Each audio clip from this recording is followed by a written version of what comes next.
Sampai di Jakarta saya sering ketemu, waktu itu dia cerita, Mas ini ada yang aneh katanya. Kenapa? Berkasnya ini benar tapi orangnya kok beda gitu. Oke. Nah dari berlarut-larut itulah saya berpikir bahwa ini ada sesuatu yang ditutupi. Saya tidak tahu tadinya.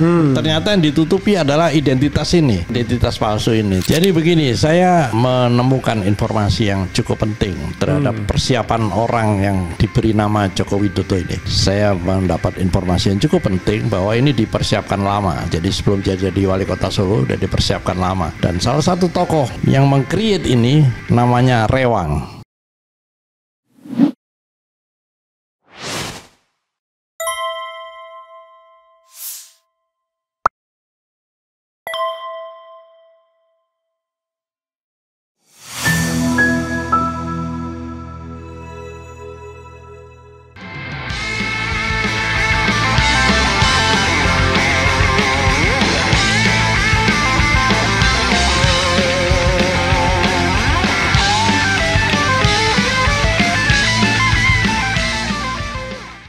Segini.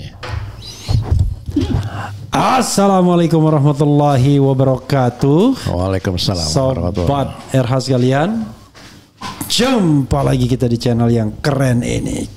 Keren cerdas. Ya Sobat RH sekalian, tadi saya berjanji untuk menghadirkan Dr. Zulkifli, dan sekarang orangnya ada di depan saya. Assalamualaikum warahmatullahi wabarakatuh, Dok. Waalaikumsalam warahmatullahi wabarakatuh. Wah, cincinnya itu cincin apa tuh, Dok? Batu apa tuh, Dok? Oh ya, batu macam-macam lah. batu macam-macam. Produk alam. Produk alam. Jadi saudara sekalian, saya penasaran dengan informasi yang beliau sampaikan. Tetapi saya tahu ini berita yang ngeri-ngeri sedap. Berita yang ketika disampaikan belum tentu orang bisa percaya. Namun ya, saya untuk testing the water, Sobat Era sekalian, saya bikin polling tadi. Walaupun saya khawatir pollingnya agak tidak bisa ditangkap secara baik, tapi mudah-mudahan tidak. Apakah Anda percaya bahwa Jokowi yang pernah jadi presiden, gubernur, wali kota bukanlah Jokowi yang asli? Tanda tanya. Jokowi yang pakai toga di UGM dan berkumis adalah Jokowi yang berbeda dengan Jokowi yang kita kenal sekarang? Saya kira pertanyaan itu jelas, Dok ya. Jelas. Nggak ragu-ragu ya. Ada 4.100 yang voting setelah beredar selama 33 menit ya. 33 menit yang lalu. Percaya ada Jokowi palsu 85%. 85 ya. Ya, tidak percaya ada Jokowi palsu 11%. Ragu-ragu 4%. Saya kasih room ragu-ragu. Nah, memang saya tidak tahu ya, apakah dia terpengaruh dengan Refli Harun channel atau omongan saya terlebih dahulu baru menjawab polling atau apa. Tetapi saya sekali lagi Sobat Era sekalian ingin membacakan dulu apa yang ditulis oleh Dr. Zulkifli. Dr. Zulkifli adalah tamatan dari Fakultas Kedokteran Universitas Erlangga Surabaya tahun 88. Lulusnya 88. Lulusnya 88 dan pernah jadi anggota DPR ketika masih mahasiswa DPRD Surabaya. Dan sempat menjadi ketua KNPI di Surabaya. Jadi bukan orang yang sembarangan. Jadi dokter yang aktivis seperti Dokter Tifa ya. Oke. Ini juga saya akan sampaikan ke Dokter Tifa apa yang kita diskusikan sekarang ini, dan nanti kalau Dokter Tifa mau bergabung, mudah-mudahan dia telepon sendiri saja. Oke ya. Nanti disediakan di sini ya untuk live Dokter Tifa juga. Oke, saya sudah silakan call kalau mau bergabung setelah mendengar percakapan kami. Oke. Enak kan Prof? Ya, Dok ya, sambil santai ya, sambil menyelam minum es kita. Oke. Judulnya ini dimuat di Independent Media Melek Hukum, independentmedia.id. Di mana Joko Widodo yang asli? Tanda tanya. Dalam kasus ini ya, ini udah halaman keduanya. Halaman sebelumnya adalah oleh Zulkifli S. Ekome. Ini Ekome nama karena saya lahir 1 Mei. Jadi Eko 1 Mei ya. Saya kira e-commerce ini bukan ya. Aktivis kebangsaan dan pendiri RP1, RP1. Rakyat Pinggiran Indonesia RP1 itu ya. RPI ya. Ketika beredar sebuah artikel berjudul Hilang Misterius, Bitor .2 aktivis bernama Widodo diduga memalsukan ijazah Jokowi di Pasar Pramuka Salemba yang turut menyebut 2 nama aktivis lain, Indah dan Denny Iskandar, maka penting untuk melakukan klarifikasi atas kebenaran informasi tersebut. Berdasarkan konfirmasi pihak terkait, diketahui bahwa nama Indah yang dimaksud sebenarnya adalah Indra Kramadipa. Sedangkan Denny Iskandar seharusnya tertulis Denny Iskandar dengan 2 huruf N. Lebih lanjut, ketiganya Widodo, Indra Kramadipa, dan Denny Iskandar dikonfirmasi tidak hilang dan masih dapat ditemui. Salah satu di antara mereka menjelaskan bahwa seluruh proses administratif dalam pendaftaran calon gubernur DKI Jakarta telah dilakukan secara benar dan semua dokumen yang diajukan adalah asli. Oke. Namun yang menjadi sorotan adalah sosok yang mengatasnamakan diri sebagai Joko Widodo. Muncul pertanyaan, apakah benar orang tersebut adalah Joko Widodo yang asli? Karena terdapat perbedaan yang mencolok antara data pribadi dalam dokumen resmi dan sosok yang tampil di hadapan publik. Ada perbedaan. Jika benar sosok tersebut bukan Joko Widodo yang asli, maka muncul pertanyaan yang lebih besar, di mana Joko Widodo yang sesungguhnya? Dalam dunia intelijen, pemalsuan identitas atau penyamaran bukanlah hal yang asing. Dulu dikenal metode klasik seperti penggunaan topeng atau operasi plastik. Kini di era modern, kemungkinan seperti cloning bukan lagi fiksi ilmiah. Namun mengapa kemungkinan ini tidak pernah dibahas secara terbuka? Akan geger soalnya. Inilah kelemahan dunia telik sandi kita. Saya bilang telik ini bukan tele, bukan telek ya. Terutama ketika memasuki era perang asimetris saat operasi intelijen memiliki pengaruh lebih besar ketimbang perang bersenjata. Yang sering sekali Gatot Nurmantio bilang perang asimetris ini ya. Keberhasilan sebuah operasi intelijen sering kali terletak pada keberhasilan membentuk persepsi publik. Dalam kasus ini, persepsi yang sengaja dibangun adalah seputar keaslian ijazah Joko Widodo mengalihkan perhatian dari kemungkinan yang lebih serius bahwa sosok yang mengaku sebagai Joko Widodo sebenarnya bukanlah orang yang dimaksud. Nama panggilan seperti Jokowi, bahkan penyebutan nama Mulyono semakin memperkuat dugaan ini. Perang persepsi semacam ini bukanlah yang pertama. Kita telah menyaksikan hal serupa dalam gerakan reformasi yang berujung pada penggantian UUD 1945. Saya tidak lanjutkan yang ini, Prof ya. Kita tidak membahas ini ya. Kasus serupa kini muncul kembali dalam bentuk upaya mendelegitimasi 8 tuntutan Forum Purnawirawan dan Prajurit TNI yang turut ditandatangani oleh Jenderal TNI Purnawirawan Tri Sutrisno. Narasi yang dibangun seolah menunjukkan bahwa beliau ditunggangi oleh para purnawirawan lain. Namun faktanya baik Jenderal Tri maupun Forum Purnawirawan itu sendiri telah membaca, memahami dan menyetujui isi tuntutan tersebut, termasuk tuntutan pertama, yaitu kembali ke UUD 45 18 Agustus. Tidak masuk akal jika para purnawirawan yang lebih junior, bahkan yang pernah menjadi anak buah langsung Jenderal Tri Sutrisno saat menjabat Panglima ABRI, dianggap bisa menunggangi beliau. Justru ini menunjukkan kesamaan visi dan keprihatinan terhadap arah bangsa. Semoga Allah, Tuhan yang Maha Kuasa, memberikan petunjuk kepada kita semua agar kita dapat membedakan mana yang benar dan mana yang salah. Amin ya rabbal alamin. Oke. Ya. Sebelum saya bertanya, mana bagian yang saya baca yang dokter mau klarifikasi atau itu semua correctly itu tulisan dokter?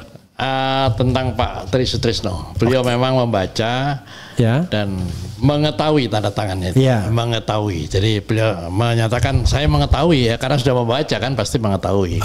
Gitu. Jadi itu persepsi dokter bahwa karena dia sudah mengetahui, dia membaca otomatis dia mengetahui ya.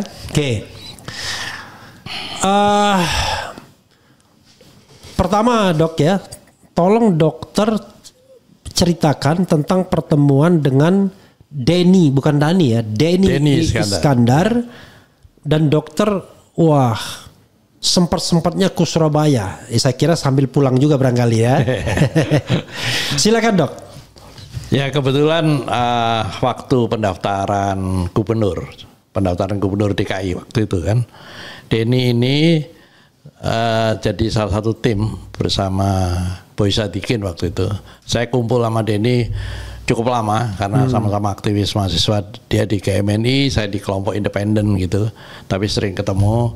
Sampai di Jakarta saya sering ketemu, waktu itu dia cerita, Mas ini ada yang aneh katanya, kenapa berkasnya ini benar tapi orangnya kok beda gitu. Orangnya yang beda. Waktu itu saya tidak memperhatikan karena itu saya tidak tertarik untuk ikut dalam perhelatan itu. Nah ketika Vitor menulis itulah saya ingat peristiwa itu, makanya saya temuin Denny di Surabaya. Kapan nemuinya? Itu hari Jumat yang lalu, tanggal 13 Juni. Ya, 13 Juni. Tanggal 13 Juni ya. Ya, 2025. Fotonya ditampilkan tapi Denny-nya di matanya ditutup karena kita tidak mendapatkan izin dari dia untuk menampilkan, tapi kita sebagai akuntabilitas publik bahwa pertemuan itu memang ada ya. Di sebuah restoran atau gimana? Ya, di sebuah restoran lah, di tempat minum, di tempat kopi. Ya biasa kan. Untuk point of clarification, Denny itu siapanya dokter dan di mana kenalnya dok? Dia junior saya, dia di aktivis mahasiswa di Fakultas Ekonomi Universitas Airlangga. Angkatan? Junior saya, angkatannya jauh di bawah saya. Saya di Fakultas Kedokteran. Kebetulan kuliah saya lama. Angkatan tapi saya 75 lulus 88. Tapi jadi anggota DPRD Surabaya di antara waktu kuliah. Ya, kuliah itu, dan kebetulan saya memang pernah jadi ketua Badan Perwakilan Mahasiswa. Jadi saya kenal dengan fakultas lain, aktivis-aktivis di fakultas lain. Denny tahun berapa? Saya tahu persis, tapi di bawah saya jauh dia. Ini fotonya sudah kita tampilkan, tapi Denny-nya kita hitamin ya. Ya, baik. Tapi tentu dokter tidak berbohong kalau bahwa ini Denny Iskandar ya. Ya, tidak lah pasti. Iya. Nanti saya dikira seperti ini Jokowi tutup palsu kalau saya berbohong. Teruskan dok. Jadi dari situlah saya nanya, Den, seingat saya kamu dulu ngomong kalau antara, sekarang kan lagi ribut nih jasa palsu. Iya. Saya ingat waktu itu kamu ngomong memang beda antara orang yang dianggap Joko Widodo dengan berkas yang dimasukkan ke KPUD. KPUD sudah klarifikasi, pasti diterima berarti sudah benar gitu. Nah, apa gimana? Terus dia jelaskan lagi ulang. Iya, saya juga memang tidak percaya ini apa yang sama gitu. Apa mungkin berbeda gitu kan?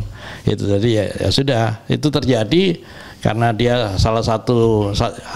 hanya salah satu menurut dia, salah satu dari pengurus atau tim pemenangan dan banyak yang lain. Ya, dia pasti dikalahkan dengan yang lain lah. Dianggap, katakan dia protes pun ya tidak ada artinya kan. Waktu itu kan mungkin orang sudah jatuh cinta barangkali ya dengan sosok itu barangkali kan. Sampai sekelas apa aja kan, tokoh-tokoh sudah mengusung dia kan sebagai gubernur kan itu. Itu yang terjadi. Coba kita tampilkan yang tadi foto tiga tadi ya. Tapi dokter sendiri tidak melakukan semacam penelusuran lebih lanjut seperti dokter Tifa soal foto-foto itu? Oh tidak, tapi saya kalau saya sudah boleh saya beropini ya. Waktu terjadi kegaduhan masalah. Ini saya perlihatkan dulu dok ya. Ini foto ya. Nah ini ada foto tiga yang beredar di masyarakat. Kita tahu bahwa foto Jokowi yang paling kanan. Nah, ini adalah foto yang ditengarai sebagai foto Jokowi saat wisuda. Joko Widodo ya, Joko Widodo. Tertulisnya Joko Widodo. Joko Widodo saat wisuda. Kemudian Joko Widodo katanya di ijazah yang mirip Dumatno. Kemudian Joko Widodo yang Presiden Republik Indonesia ke-7. Nah ini kan kita bisa lihat. Secara awam aja kita bisa lihat tiga foto ini tidak sama. Ya, tidak sama. Terutama yang pertama tadi ya, yang ganteng, yang hidungnya lancip itu kan beda ya. Apalagi fakta yang ingin dokter sampaikan sebelum dokter beropini? Ada lagi? Ya saya kira yang paling menyolok dari yang saya lihat ini ya, itu adalah perilaku waktu dari Solo, Jakarta sampai jadi presiden. Itu kan banyak, saya anggap, saya sebagai dokter nangkep bahwa ini orang agak unik. Punya kepribadian yang unik gitu ya, suka berbohong dan lain-lain. Itu sudah, saya tidak bisa keluar dari opini saya karena saya instinktif sebagai dokter, saya melihat kok bisa ya orang seperti ini jadi presiden gitu. Oke. Ini udah sampai opini ya, silakan dok. Ya saya kira banyak hal keanehan yang saya tangkap ya, khususnya masalah ijazah ini. Kenapa ijazah ini jadi begitu berlarut-larut? Dan fakta yang dilempar ke publik itu tidak langsung gitu, ada saja gitu, sehingga ini berlarut-larut. Padahal kalau memang tidak ada sesuatu yang diselubungi atau disembunyikan, itu gampang sekali. Tunjukkan aja yang asli ini loh, Joko Widodo, ijazah saya, selesai kan soalan. Nah dari berlarut-larut itulah saya berpikir bahwa ini ada sesuatu yang ditutupi. Saya tidak tahu tadinya, ternyata yang ditutupi adalah identitas ini. Identitas palsu ini. Terus saya konsultasi dengan beberapa tokoh yang ada di dunia intelijen. Yang ditutupi diduga identitas menutupi palsu. Yang diduga menutupi pemalsuan identitas ini. Dan kita sering lihat kan, kalau misalnya ada agen rahasia mau masuk ke negara lain, dibuatkanlah identitasnya. Ya kan, paspor dibuatkan gitu kan. Ini saya kira itu sama. Situasi itu sama terjadi. Gitu. Jadi administrasi dilihat dulu yang kira-kira cocok dipakai. Oke. Saya kira itu. Saya mengulangi lagi pertanyaan Edi Mulyadi. Joko Widodo yang wali kota Solo 2 kali, yang gubernur DKI, yang presiden Republik Indonesia 2 kali, itu orangnya sama atau berbeda? Sama. Berarti ini sudah saya punya kesimpulan, patut diduga bahwa Solo itu dijadikan semacam test case dulu. Oke, testing the water. Setelah berhasil sukses, baru. Waktu itu saya mendengar justru dia mau dijadikan gubernur. Saya berpikir cuma Jawa Tengah, kelasnya memang itu kan. Ternyata DKI, bisa dibayangkan. Berarti ini skenario besar dan di belakang dia ada kekuatan besar. Gitu. Terus kemudian ternyata sampai ke presiden. Oke. Gitu. Kita kasih puzzle ya. Kita tahu bahwa 10 tahun pemerintahan Jokowi terlalu dekat dengan Cina. Apa-apa Cina. Semua sumber daya alam itu kerjasama sama Cina. Ya orang melakukan justifikasi karena Cina memang ada duitnya, ya kan? Tapi yang menjadi masalah adalah kelihatan betul kalau Jokowi sangat hormat kepada Xi Jinping. Dia bilang big brother ketika Xi Jinping ke sini kan. Dia ajak Xi Jinping kalau tidak salah meninjau beberapa pabrik atau apa gitu ya. Dia panggil big brother dengan bangganya. Banyak orang kemudian mengaitkan yang ngeri-ngeri sedap ini kan, itu dengan, aduh saya nggak tega ngomongnya. Silakan dokter ngomonglah. Ya. Jadi begini, saya menemukan informasi yang cukup penting terhadap persiapan orang yang diberi nama Joko Widodo ini. Saya mendapat informasi yang cukup penting bahwa ini dipersiapkan lama. Jadi sebelum jadi wali kota Solo sudah dipersiapkan lama. Dan salah satu tokoh yang meng-create ini namanya Rewang. Gitu. Makanya, dan Rewang ini sempat disebut oleh teman kita Rocky Gerung dalam satu podcastnya. Ada ya? Ada, Rewang itu. Rewang ini anggota Komite Sentral Partai Komunis Indonesia. Coba kita dengarkan tapi yang dokter yang berikan kepada saya itu sudah potongan atau belum? Di menit ke 60 kalau tidak salah. Oke, nanti dicek ya menit ke 60 ya, yang saran Rocky buat Gibran itu. Ya, karena dia waktu itu si Rocky didatangi seseorang yang katanya disuruh oleh Rewang. Dan salah satu yang dipesankan Rewang mengatakan jangan percaya dengan Joko Widodo. Justru saya curiga kenapa itu masih di state gitu, dinyatakan gitu kan. Untuk memberikan kesan bahwa mereka tidak punya hubungan. Oke, justru kontra intelijen. Iya, gitu.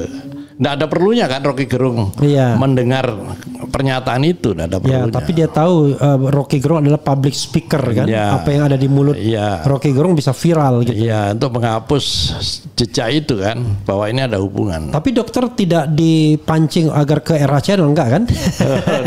Tidak. Jangan-jangan kontraspionase ini. Ini agen KGB atau agen CIA atau bahkan agen Mossad. Saya kira itu patut diduga itu ada hubungan memang. Ini dipersiapkan lama, terus berkasnya baru dicarikan, ketemulah yang di fakultas itu, gitu kan, di fakultas. Jangan-jangan dokter kaitkan pula dengan perubahan pemilihan presiden dari pemilihan tidak langsung menjadi pemilihan langsung. Sebetulnya ke arah sana sebetulnya, karena tidak bisa dipungkiri bahwa pemilihan presiden langsung itu selain memang bertentangan dengan sila keempat, di mana ada musyawarah, perwakilan gitu kan. Tapi juga kita kan selama ini disebut curang gitu. Padahal sebenarnya bukan curang, memang didesain. Siapa yang jadi presiden itu sudah disiapkan. Saya kira itu rangkaiannya di situ Bang. Saya kira itu Bung rangkaiannya, ya kan? Ya, tetapi kalau kita lihat agenda pemilihan presiden langsung kan lebih banyak agenda barat. Iya itu, saya melihat ada konspirasi global ini, gitu. Ya, misalnya nih penggantian Undang-Undang Dasar itu diinisiasi oleh NDI, pimpinannya Madeleine Albright, ya kan. Tapi di sisi lain, NDI itu National Democratic Institute. Itu organisasi yang berada di bawah Partai Demokrat. Ya kan. Dan banyak membantu proyek-proyek demokrasi di Indonesia pada masa peralihan betul. Tapi ini kan namanya juga intelijen, pasti punya informasi itu toh, mana yang bisa ditunggangi. Nah, ini baru penunggangan kan. Disiapkanlah pemilihan presiden langsung ini untuk memakai ini. Karena memang waktu itu setelah Presiden SBY yang dikatakan sebagai good boy dari Amerika gitu kan, good boy ya waktu itu kan ada istilah itu, dan SBY sendiri mengakui kan bahwa Amerika adalah my second country gitu kan, ada jejak digitalnya, nggak bisa dihapus itu. Nah, saya kira intelijen yang dari negara satunya ini yang sudah meng-create orang ini, karena kekosongan tidak ada good boy berikutnya kan, disiapkan ini masuk jadi pas gitu anunya. Saya kira itu. Walaupun saya dengar dari seseorang ya, entah benar atau enggak, dia bercerita ada seseorang yang melihat presiden kita ini keluar dari ruangan di Pentagon atau apa di Amerika Serikat. Walaupun susahnya kan kalau misalnya informasi itu tidak langsung orangnya, kadang-kadang saya juga nggak menyampaikan. Tetapi ada juga, lalu ada juga yang mengatakan 2012 ada yang mengenalkan dia dengan Xi Jinping, ya kan? Tapi kalau 2012 bisa jadi karena kelanjutan kan dari persiapan tersebut, ya, dan lain dan etc seperti itulah. Saya kira itu bisa dirangkai, melakukan operasi. Kadang-kadang untuk keberhasilan satu operasi perlu kerjasama dengan pihak lain. Saya kira itu yang saya menganggap itu patut diduga ada kerjasama. Tapi kan mereka kan secara diametral bertentangan. Belum tentu. Atau mereka punya agenda yang sama. Agenda yang sama untuk mengeksploitasi Indonesia. Dan nyatanya memang begitu. Ada semacam pembagian lahan, ya kan?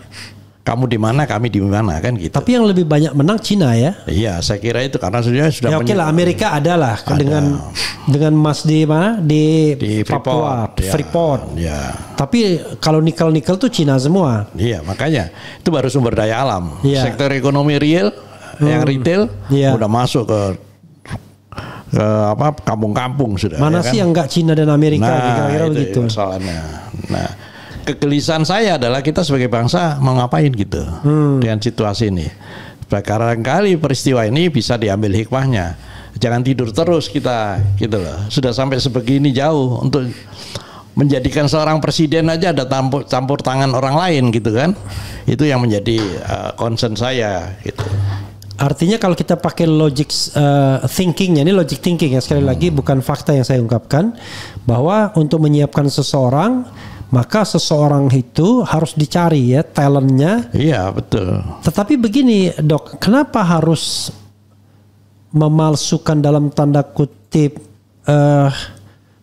misalnya ijazah atau memalsukan dokumen, memalsukan orang begitu? Toh kenapa tidak di talent scoutingnya memang betul-betul lulusan perguruan tinggi orangnya itu, sehingga tidak ada keraguan, tidak perlu ada double orang atau orang palsu dan lain sebagainya. Kan kita berbicara masalah kecepatan juga. Oke. Mana yang lebih cepat kan? Saya kira gitu. Mana yang lebih cepat? Ya, oke. Ini kan pasti ya, setiap dinamikanya kan begitu. Mana yang lebih cepat yang bisa dilakukan ya dilakukan. Yang penting tujuannya berhasil dan nyatanya memang berhasil. Barangnya ada dulu ya. Barangnya ada dulu. Yang ideal memang talent scoutingnya dari perguruan tinggi. Kalau mau yang dulu talent scout itu di MPR mestinya. Kan ada utusan daerah, mana tokoh-tokoh yang kira-kira memenuhi syarat. Sekarang aja saat ini kalau Bung Refli saya tanya, kira-kira siapa presiden yang kita siapkan nanti? Nggak akan bisa jawab. Bisa. Gitu ya? Bisa jawab. Untuk sementara ini menurut saya yang paling bermutu ya Anies Baswedan untuk sementara. Tetapi kan masalahnya adalah menjadi presiden itu tidak hanya soal kemampuan. Iya. Tapi soal PT, soal dukungan negara lain, soal macam-macam. Dan di Indonesia ini kelihatannya semakin presiden itu pinter dan agak kanan, semakin dia akan diblok oleh kekuatan-kekuatan luar. Ya, karena sudah dikendalikan. Iya. Nah, pasti dikendalikan. Makanya maunya jatuh diri sebagai orang Indonesia itu yang penting kan. Karena kalau kepentingan Amerika dan China ya dia butuh presiden yang tengah kiri bukan tengah kanan. Ya bahkan saya pernah menyatakan bahwa Joko Widodo palsu ini adalah boneka yang sempurna. Itu boneka yang sempurna. Walaupun saya kemudian mendapatkan informasi yang orang itu ngotot sekali pengen data, saya bilang jangan. Soal cloning. Wah ini beberapa toko itu cloning semua katanya sudah. Saya bilang. Ya itu kaitannya sama tadi itu penyamaran itu. Kalau sekarang itu sudah masuk ke teknologi cloning. Sudah sampai pada seperti itu, jangankan manusia. Ya kalau kita kan tidak bicara cloning ini, kita bicara bahwa ada dua Joko Widodo. Ya, kan? Joko Widodo yang kuliah di UGM, entah tamat, entah cuma sampai sarjana muda, kan begitu. Ya. Sama Joko Widodo yang akhirnya menjadi presiden, kan begitu. Dua sosok yang berbeda.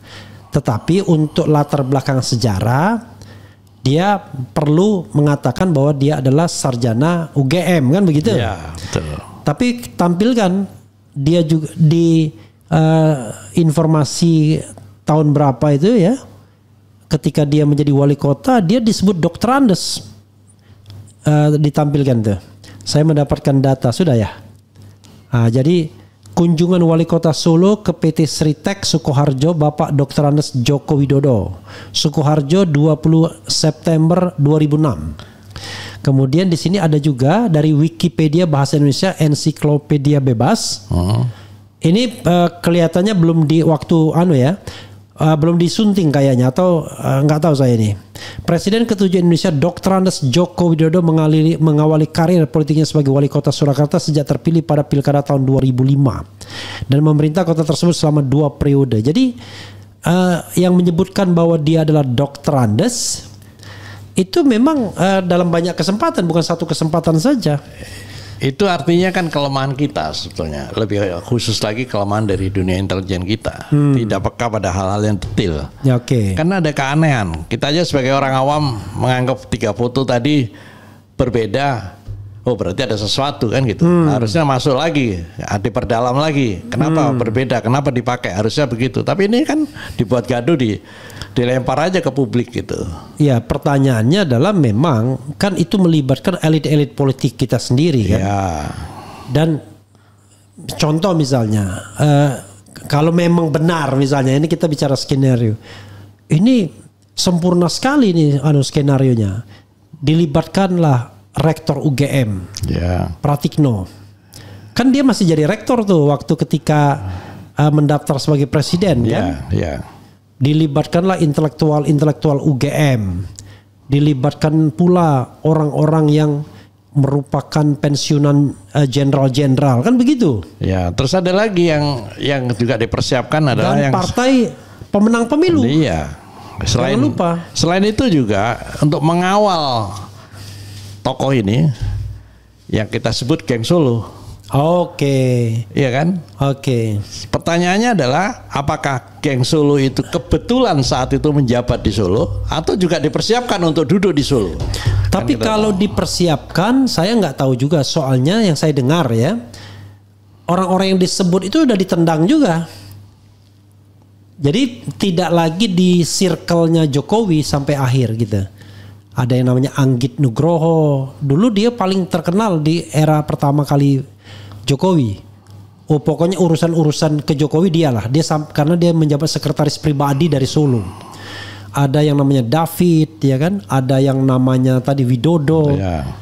Konon mereka ditendang, termasuk Denny Iskandar itu termasuk yang ditendang. Konon saya, tapi wallahu alam.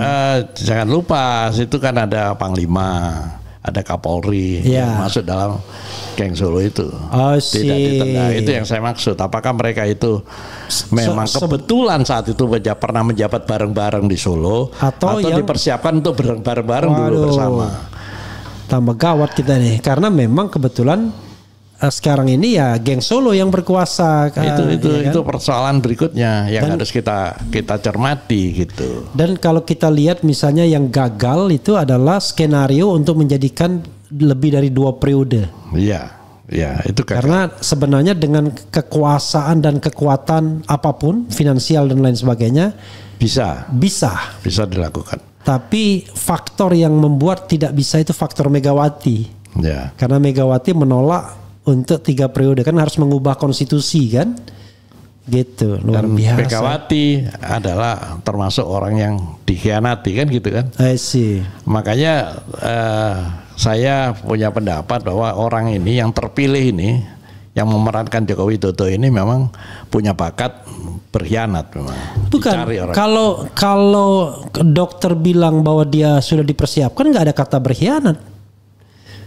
Memang dari awal PDIP sebagai partai terbesar ketipu. Ya. Atau PDIP bagian dari itu, walau alam kita. Ya itu, kata-kata itu yang paling tepat, walau alam itu. Karena ini permainan besar, ini tidak bisa kita dengan pemikiran awam, dengan analisa awam, tidak bisa, harus diteliti detail sampai perjalanannya, siapa saja yang terlibat, kapan terjadinya, itu mestinya kalau yang peduli harusnya duduk bareng, kita bedah ini, jadi jangan sampai ada korban gitu. Saya menganggap gitu. Jangan ada korban. Misalnya, ini tiba-tiba kok saya tiba-tiba jadi was-was juga. Ini tapi mohon maaf ya kepada pendukung Pak Prabowo.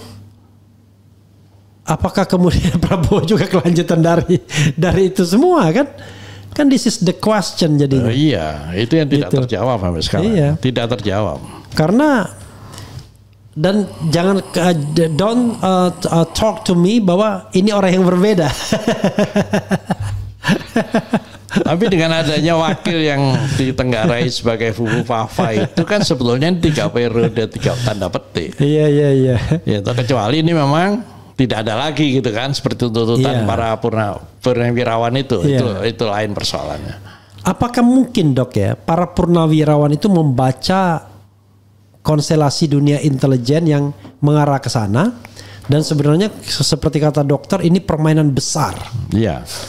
Dan permainan besar itu tidak mungkin tidak diketahui oleh Prabowo Subianto sebagai orang yang korpsnya pernah menjadi Korps Sandi Yuda. Iya, Korps Sandi Yuda. Iya. Gitu. Ya kita ini kan cuma punya kemampuan untuk berkomentar, menilai, tidak bisa ikut dalam rangkaian itu kan persoalannya. Iya, karena kita nggak punya agenda besar. Iya. Agenda kita cuma agenda kecil. Iya. Yaitu agar kita tidak dikriminalisasi. Yang penting kan kita harus menyampaikan kebenaran. Itu misi kita. Sampaikanlah kebenaran, itu aja. Walaupun itu berat ya atau pahit gitu ya. Iya, karena kebenaran itu pun juga sekarang tidak berdasar data dan fakta, tapi berdasar persepsi yang dibangun. Itu ini kan. Seperti kata Pak Jimli. Kata Pak Jimli itu politisi itu tidak penting benar, tapi tampak benar. Tidak penting jujur, tapi tampak jujur. Kan makin rusak kita kan. Iya. Dan kemarin saya Saiful Huda di sini, semua bisa dilakukan Jokowi kecuali pura-pura pinter kan. Kalau pura-pura pinter, nah itu susah kata dia. Berarti dia pura-pura bodoh ini sekarang kan? Tidak, maksudnya pura-pura pinter itu karena untuk pura-pura pinter itu harus pinter memang. Jadi hal yang menarik lagi adalah soal penyakit ya. Tiba-tiba wah ngeri juga, tiba-tiba orang berspekulasi. Mungkin nggak Jokowi yang ini sudah selesai lakonnya? Anda selesai ya lakonnya? Sependapat saya gitu. Mengarah ke situ. Jadi di dunia paling tidak sebagai dokter ya. Iya. Itu kan gampang sekali dibuat seperti itu gampang. Banyak cara untuk menyelesaikan seseorang. Ya kan? Yang dianggap tugasnya sudah selesai. Tapi ini sekali lagi wallahu alam ya. Iya. Karena kita nggak bisa juga bilang diduga tapi wallahu alam ya. Artinya kita hanya mengemukakan spekulasi-spekulasi yang sebenarnya dunia intelijen kita harus lebih peka. Tapi pertanyaannya apakah dunia intelijen kita sudah steril? Nah itu lagi pertanyaannya. Bahkan seorang tokoh intelijen ngomong begini, itu kita enggak punya intelijen katanya. Lah terus yang selama ini duduk apa? Itu pegawai kantor Intel katanya. Ini kan orang dalam yang ngomong kan. Pegawai kantor Intel plus tim sukses Pilpres dan Pilkada. Pilkada kan gitu. Itu. Berat sekali ya. Saya kira ini bangsa kita lagi mengalami cobaan yang cukup berat. Iya. Ya itu sudah saya duga ketika saya menulis artikel itu, saya harus siap dengan risiko ada yang suka dan ada yang tidak suka. Saya sudah mempersiapkan diri untuk itu. Jadi saya enggak kaget dengan komentar-komentar itu. Tapi sebelum saya mengakhiri ini, saya cuma ingin sebetulnya saudara-saudara saya sebangsa, ini ada persoalan besar. Kita harus segera bersatu, ya kan? Kita letakkan ego kita masing-masing. Kita sebagai bangsa bersatu, kemudian bangkit supaya tidak punah kita sebagai bangsa. Itu saya mensitir ucapannya Jenderal Wijoyono. Gitu. Bangkit Wijoyono. Bangkit bergerak atau punah. Bangkit bergerak atau punah. Iya. Ya cuman masalahnya Dok, bagaimana kita bersatu mempersatukan antara minyak dan air? Kan sebelum kita mengatakan bangkit bergerak itu, kan kita harus pastikan bahwa orang ini memang NKRI. Orang ini bukan pengkhianat. Orang ini bukan agen, kan begitu. Ya itulah. Karena saya khawatir cara Prabowo berpikir kan semua mau dirangkul. Ya enggak bisa. Sehingga bandit ada di sana, koruptor di sana, pengkhianat NKRI di sana. Sejarah Bung mengatakan bahwa yang kecil itulah yang bisa menang. Kecil apa daripada besar. Hanya merupakan buih-buih di laut. Lebih baik kecil kekuatannya tapi solid. Itu saya kira itu yang penting. Oke. Tadi saya mau ngomong apa ya, lupa saya. Tentang komentar tadi. Oke. Coba saya cek dulu survei yang saya adakan, jadi polling itu salah satu metode survei ya. Karena kan kita tidak bisa bikin survei seperti Kodari itu ya, yang dibiayai ratusan juta, mungkin bahkan miliaran. Kita hanya bisa bikin polling, dan itu di era channel kan, karena tempat kita sendiri. Jadi tetap sama pertanyaannya, tetapi yang mengisi polling sudah 9.400 ya, 1 jam. Apakah Anda percaya bahwa Jokowi yang pernah jadi presiden, gubernur, wali kota bukanlah Jokowi yang asli? Jokowi yang pakai toga di UGM dan berkumis adalah Jokowi yang berbeda dengan Jokowi yang kita kenal sekarang. Kemudian percaya ada Jokowi palsu 85%. Tidak percaya ada Jokowi palsu 10%, ragu-ragu 4%. Tapi sebenarnya bukan Jokowi tapi Joko Widodo ya. Joko Widodo. Jadi Joko Widodo itu ada di UGM. Kira-kira begitu ya. Ada di UGM. Apakah dia tamat atau tidak itu soal lain. Ya. Karena yang paling tidak yaitu yang hidungnya lancip, yang kumisan itu berkumis, berkacamata. Ya, itulah Joko Widodo. Ya. Tetapi Joko Widodo yang kita kenal sekarang berbeda dengan yang itu. Ya. Secara kasat mata pun kita lihat berbeda. tetapi persepsi publik dipaksa enggak sama itu. Sama, ya. Termasuk oleh para buzzer, Iya. ya kan? Dan dengan kekuatan finansial yang luar biasa, mereka bisa lakukan apapun, ya. Bahkan membeli toko-toko atau ya toko-toko itu yang kemudian lain-lain, ya. Oke. Jadi memang banyak data muncul, termasuk data Pak Kasmuja yang mengatakan bukan pembimbing akademik juga. Jadi 2017 Jokowi mengatakan ini pembimbing skripsi saya yang galak. Tapi 2025 Itu menurut saya disengaja. kenapa? Disengaja. Disengaja untuk ini mengalihkan pikiran bahwa ini ada Joko Widodo palsu. I Jadi see. dibuat begitu terus. Itu dari mana? Sengaja dibuat itu. Termasuk tentang ijazah yang katanya palsu itu yang dilempar ke publik. Oke, jadi menurut dokter isu tentang ijazah palsu ini isu untuk mengalihkan bahwa ada Joko Widodo palsu. Ya. Ngeri kali. Oke, kita teruskan bacanya ya. Makin ngawur ini lama-lama RH Channel. Nah, dokter harus tanggung jawab ya. Ya. Ya.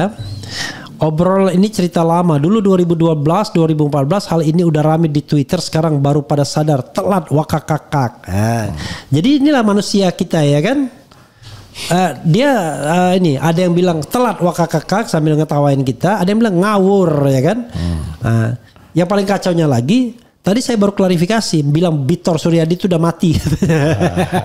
Yakin sekali seorang perempuan mengatakan, Bitor itu udah mati katanya itu. Dan lain sebagainya. Ternyata memang ada kader PDIP yang pernah jadi anggota DPR 1 tahun 3 bulan namanya Bambang Suryadi. Iya, itu memang betul. meninggal. Tapi Bitor Suryadi ya teman kita.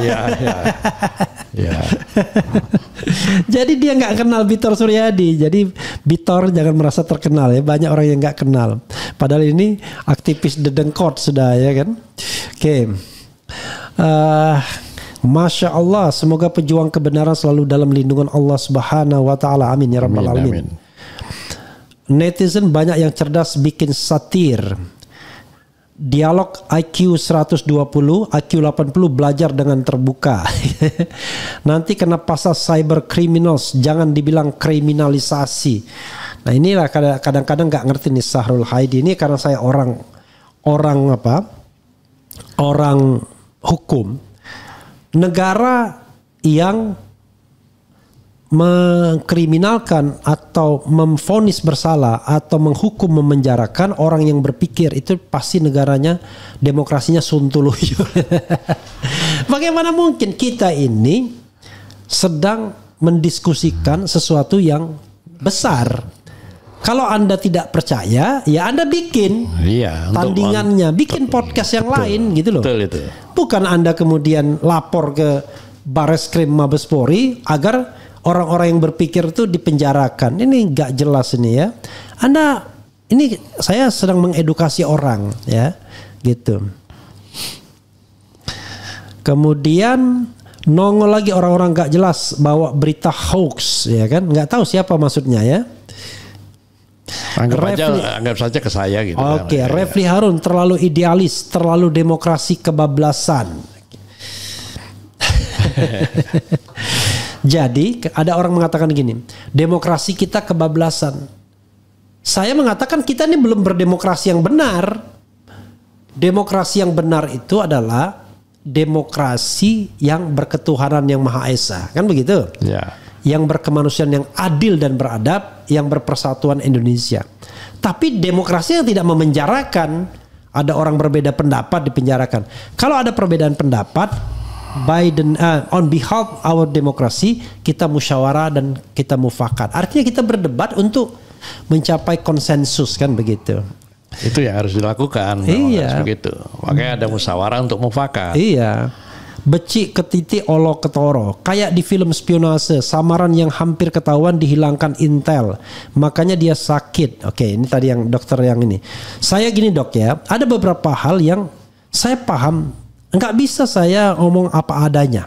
Misalnya, let's say, misal ya, almarhum aktivis itu tidak mati yang wajar, tapi diracun misalnya. Tapi kan spekulasi itu kan muncul di publik kan. Ya kita sebutlah misalnya RR, kita sebutlah misalnya FB kan begitu. Itu kejadiannya sama dengan saat saya melaporkan kematian petugas KPPS yang ratusan orang. Saya melaporkan ke Bareskrim karena alasan kematiannya karena kelelahan. Sebagai dokter saya mengatakan tidak ada penyebab kematian karena kelelahan. Kalau lelah itu ya tidur orang. Ya, kelelahan itu pemicu mungkin, tapi penyakit lain. Ini pasti ada masalah lain. Saya lapor ke Bareskrim, jawabannya yang menurut saya menggelikan. Apa?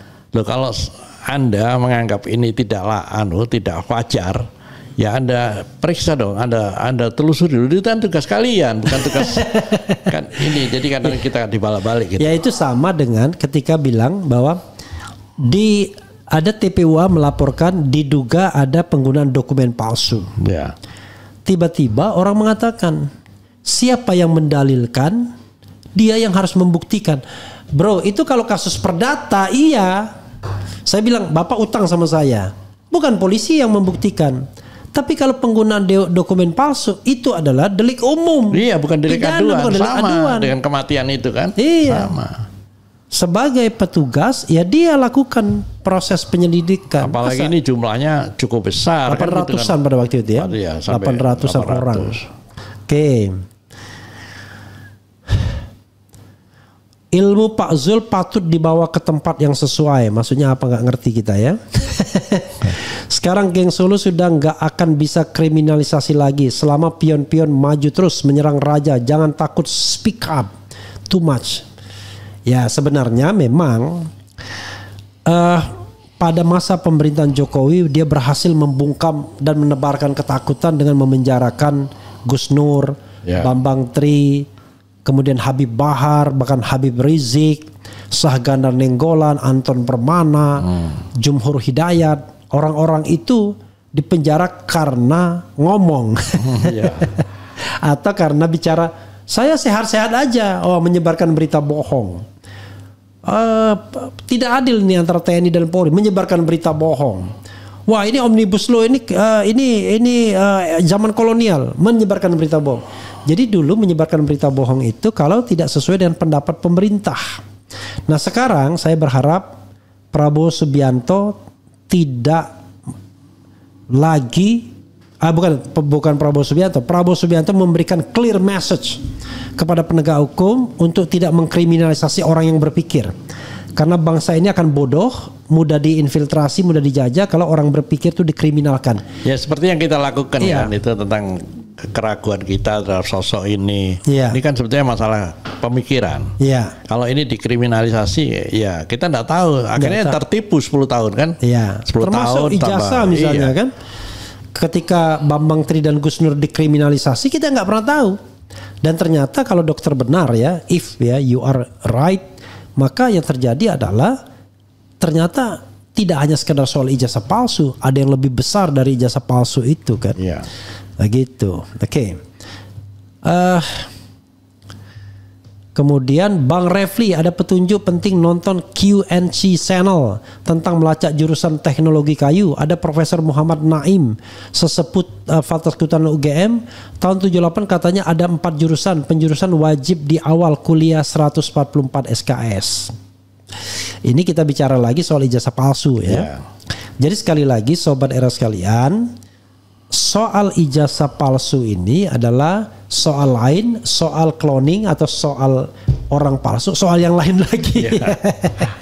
Dua hal yang berbeda. Tetapi kalau soal yang orang palsu ini terbukti, ya pasti ijazah palsu jadinya. Iya, betul. Udah pasti. Tapi kalau orang palsu tidak terbukti, ijazah belum tentu, kan? Beda lagi itu kan. Hoax bisa huru-hara dalam kestabilan negara, Bung RH.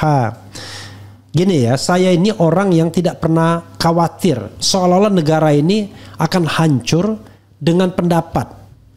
Bukan orang yang berpendapat yang bikin hancur negara, orang yang berkhianat. Iya betul itu. Orang yang berpendapat kok bikin hancurkan negara. Ya, orang yang berkhianat itu yang menghancurkan negara. Hanya channel Refli Harun, Herso Beno, Rocky Gerung yang benar-benar mengedukasi politik dan demokrasi sehat. Enggak juga ya. Kita enggak boleh, apa nama istilahnya? Kalau bahasa Jawanya apa? kemaki ya kan? Nggak boleh juga dong kemaki. Kita yakin nih banyak yang mau mendorong demokratisasi, cuman bedanya kalau perahunya itu gede, biasanya banyak yang diperhitungkan. Kalau kita kan perahunya tidak gede ya. Oke, Dok, itu beberapa sebentar lagi saya bacakan lagi ya. Penjelasan Dr. Jules sejalan dengan penjelasan Pak Sutoyo Abadi. Ini dari yang kajian merah putih itu. Oh ya. Dan dia selalu luar biasa juga ya. Joshua Sinambela Bang bikin posting channel RH Abraham Sentana dan Ikran Nusa Bakti bakal dipolisikan karena misinformasi. Coba undang dia. Nah, inilah ada sosok yang namanya Joshua Sinambela. Ya. Yang mengatakan Rismon itu nggak benar dan lain sebagainya, tetapi dia tidak cerita mengenai informasi yang benar, tapi dipikirkan akan dipolisikan. Allahu Akbar. Kalau Anda mendapatkan sesuatu yang tidak benar, ya kan, Anda harus klarifikasi. Hari ini saya mengklarifikasi seorang perempuan yang mengatakan Bitor Suryadi itu sudah mati. Kan itu kan gila itu namanya. Iya, orangnya masih ada. Orangnya masih ada. Dan lucunya dia tampilkan pula wawancara Bitor di iNews dengan mengatakan ini pasti Bitor palsu katanya. Bitor yang asli itu sudah mati tahun 2021 4 Januari. Ya yang mati itu Bambang Suryadi. Iya. Nama Bitor asli itu Bambang Suryadi juga. Tapi kalau kita sebut Bitor Suryadi itu beda. Itulah yang botak itu sekarang. Nah, apakah kemudian saya berpikir untuk mengadukan perempuan? Enggak. Kita luruskan masyarakat, kita klarifikasi Joshua Sinambela kalau Anda paham tentang negara demokrasi dan negara yang berkedaulatan rakyat. Oke, apalagi ya? Buzzer Mulyono udah mulai krisis, takut jika Mulyono diadili maka krisis total. Mana ada presiden mau mengkriminalisasi rakyatnya sendiri? This is the question. Tapi enggak juga. Pak Harto berapa banyak orang yang dikriminalisasi? Bung Karno juga berapa banyak orang yang dikriminalisasi? Karena rata-rata yang berbeda pendapat kan, rata-rata begitu. Rata-rata yang kritis. Zaman Gus Dur ya katakanlah zaman peralihan. Zaman SBY juga enak juga kita ya. Zaman Jokowi mulai lagi serem. Zaman Prabowo peninggalan Jokowi ini ngancam-ngancam lulu nih. Rata-rata yang ngancam ini peninggalan Jokowi semua. Ya. Karena dia merasa masih berkuasa gitu. Oke. Kehidupan Jokowi sejak remaja sudah diskenariokan sekolah, kuliah, perkenalan dengan HM, menjadi ipar, walkot, Dotrandes, gubernur, insinyur, presiden, Samsul, Gibran, semua tak ada yang gagal. Ada berita Bang Refli mau masuk pemerintahan Prabowo, apa benar? Tidak benar. Jadi sahabat sekalian, untuk terakhir itu saya klarifikasi sebelum saya kembali ke ke dokter ya. Gini, kita ini warga negara Republik Indonesia, terbuka terhadap pemikiran. Kalau diundang secara resmi oleh negara, masa kita mangkir? Tapi kalau diundang tidak resmi, under table, ya kan, kongko-kongko, itu kita nggak mau. Ya, tapi kalau diundang secara resmi ya pasti datang. Ya datanglah, dan kita sampaikan pendapat kita. Jadi gara-garanya saya diundang oleh DPN. Jadi Dewan Pertahanan Nasional bersama tokoh-tokoh tentara, tokoh-tokoh intelektual profesor dan mantan-mantan menteri, ya kira-kira ada nggak nyampe 10 orang. Kemudian bicara mengenai DPN dan memberikan masukan. Wah, ribut orang. Udah mau direkrut nih, katanya janji tidak mau masuk. Enggak bro, takut sekali. Saya tetap akan itu kritis. Masih wajar. Kita berfoto aja bisa jadi berita besar. Iya. Jadi kita tetap akan betul-betul konsisten untuk memperjuangkan kebenaran dan keadilan. Silakan dok, tanggapi hal-hal yang perlu ditanggapi. Kalau tidak ada yang mau ditanggapi, silakan ngomong yang lain. Saya kira tidak perlu kita tanggapi. Perbedaan pendapat itu kan wajar-wajar aja. Apalagi saya tadi sudah katakan bahwa yang saya tulis itu saya sudah siap dengan resiko. Karena itu kelihatan bahwa saya keluar dari arus kan. Sementara orang semua terkonsentrasi dengan jasa palsu. Saya menemukan sebetulnya pemikiran lain bahwa yang dipalsukan ini. Dan setelah saya konfirmasi bahwa banyak hal yang memang bisa diduga, bisa dibuktikan sebenarnya. Jangan sampai, jadi saya tidak ada masalah. Tapi marilah perbedaan ini kita jadikan satu alat untuk segera kita mempersatukan. Bahwa kita punya tujuan yang sama sesuai cita-cita proklamasi bangsa kita. Kan sampai sekarang belum tercapai. Yang namanya kemerdekaan itu hanya untuk kalangan elit aja gitu. Rakyat sih belum merdeka. Apa yang pernah dirasakan kemerdekaan itu kan itu. Saya kira itu. Oke, Dok, silakan a closing statement, Dok. Kalau seandainya memang ada closing statement, silakan. Atau wrap up, silakan. Saya jujur aja kehabisan kata-kata menghadapi apa yang terjadi pada bangsa kita semua ini. Tapi saya yakin satu saat Tuhan akan memberi jalan yang terbaik buat bangsa ini. Karena bangsa ini ciptaannya, bukan ciptaan manusia. Saya kira itu, Bung Rafli. Oke, apalagi kita mengakui bahwa ketuhanan yang Maha Esa di dalam dasar negara kita ya. Jadi paling tidak yang menstate bahwa kita berdasarkan ketuhanan yang Maha Esa itu adalah salah satunya negara kita. Ya, itu saja. Terima kasih Dr. Zul ya. Kalau tertarik terus lakukan investigasi seperti yang dilakukan oleh Dr. Tiva, sehingga nanti barangkali akan lebih banyak informasi yang mengagetkan yang barangkali akan menunjang apa yang dihipotesiskan oleh dokter, karena apa yang disampaikan dokter itu baru sekadar hipotesa, betul, ya? Saya sepakat. Jadi bukan sebuah kebenaran, karena kalau kebenaran itu sesuatu yang harus teruji. Kebenaran itu kalau dokter bertemu sama Denny Iskandar itu kebenaran, itu sudah fakta, ya kan? Atau statement Denny Iskandar itu it could be possible fakta, karena dokter sudah sampaikan. Saya kira tidak ada motifnya untuk berbohong. Nah, tetapi apakah the ultimate-nya itu adalah orang yang berbeda? Nah, itu sendiri yang menurut kita perlu kita penelitian atau klarifikasi lebih lanjut. Tapi masalah ini akan mudah sekali dipecahkan kalau carried over by the state, ya kan? Kalau di take over by the state, selesai. Ya. Oke, saudara sekalian, wassalamualaikum warahmatullahi wabarakatuh. Keren jada. Waalaikumsalam.